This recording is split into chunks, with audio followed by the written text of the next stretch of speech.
Northeast Ohio Homeowners to the first video on how to prepare your Northeast Ohio home for sale. Before I get you started on your first assignment, keep in mind the secret to getting top dollar for your house is to meet your buyer where they are at in their expectations.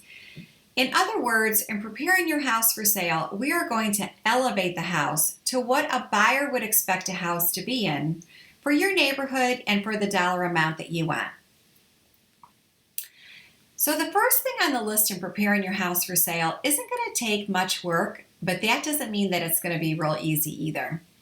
Alrighty, here we go. Here's your first assignment. Leave your house. Yep, you heard me right. Leave your house. Go for a ride or go run some errands, but just leave your house.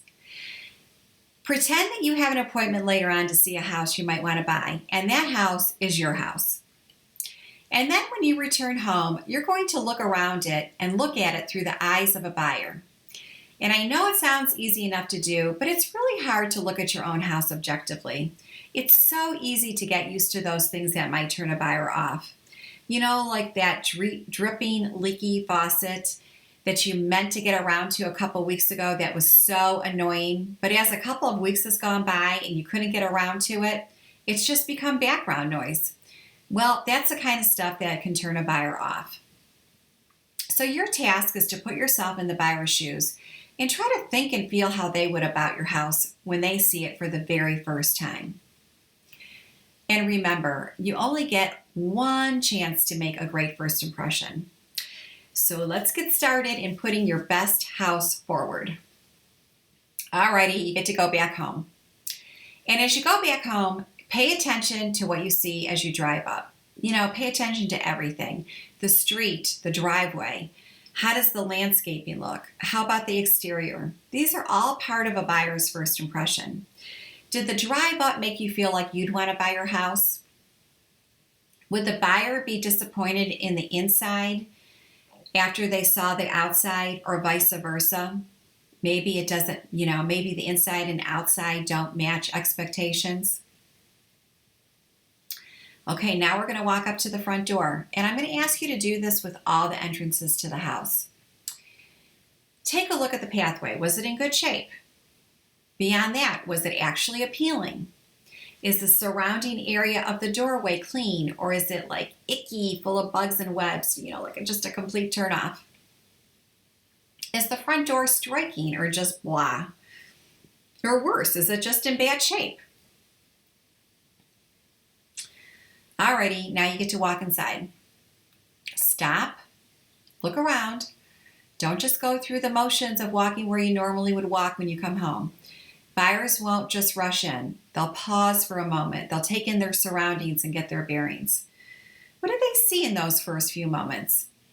How might they feel? Do they feel like they've got a lot of room, or perhaps they feel closed off? Just kind of get like those first few impressions that a buyer might get.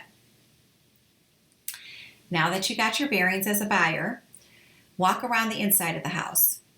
If you didn't know the house, which direction do you think you would walk as a buyer? And go ahead and go that way. And look through each room with fresh eyes. Make sure you open up closet doors and look behind things, because a buyer certainly will. If you have a garage, check that out too.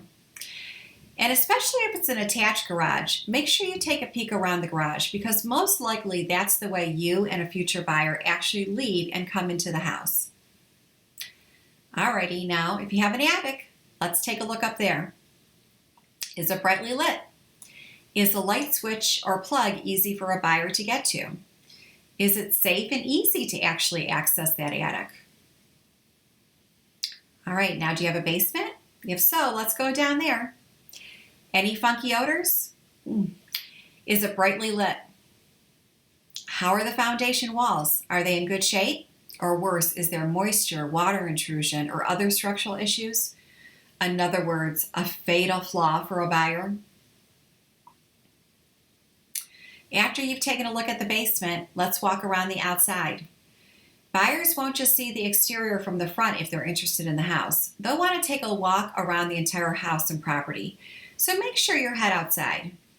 And you might want to use a back or side door, since that might be how a buyer might go outside since they're going to be inside your house. And take a look at how that looks going outside, if that is as appealing too in those areas. All right, now we're going to move on to the mechanics and major components of the house. These are going to be important questions for a buyer, because it's going to come down to deferred maintenance for a buyer. They're going to be, concerned about how much money they're going to have to put into a house and how quickly they're going to have to put any money into a house. So, how old are the mechanics and the major components of your house? How much life do they have left in them? What condition are they in? Is the furnace or air conditioner unit rusty? Is there chipped paint, rotted wood, or broken seals on the windows? Is there missing or damaged roof shingles, or does the roof look like it's seen better days? These are going to be really important questions to a buyer. So if you don't know those answers, you're going to definitely want to get them. Whew, you're all done. Okay, are your feet sore? Because I know it can be really tough trying to walk in someone else's shoes. Well, how did it look? Would you buy your own house? Would you be willing to pay top dollar for it? Would you be worried that if you didn't hurry up and make an offer on the house, someone else would come along and scoop up your dream house right out from underneath you? If you're being honest, there's probably at least a few things you should do something about or change. Now, if you're really having a hard time being objective about your house, ask a friend who will tell you the gut-wrenching truth. And either have them go through this exercise on their own or go through it with you. Now, after you get your list, you might be excited to go knocking things off that list. But before you start knocking things off those lists, let's continue on to the other videos where we're going to dig deeper into the preparation of getting your house ready to sell. So thank you again for watching these videos, and kudos to you for putting your best house forward. Until the next video, have yourself a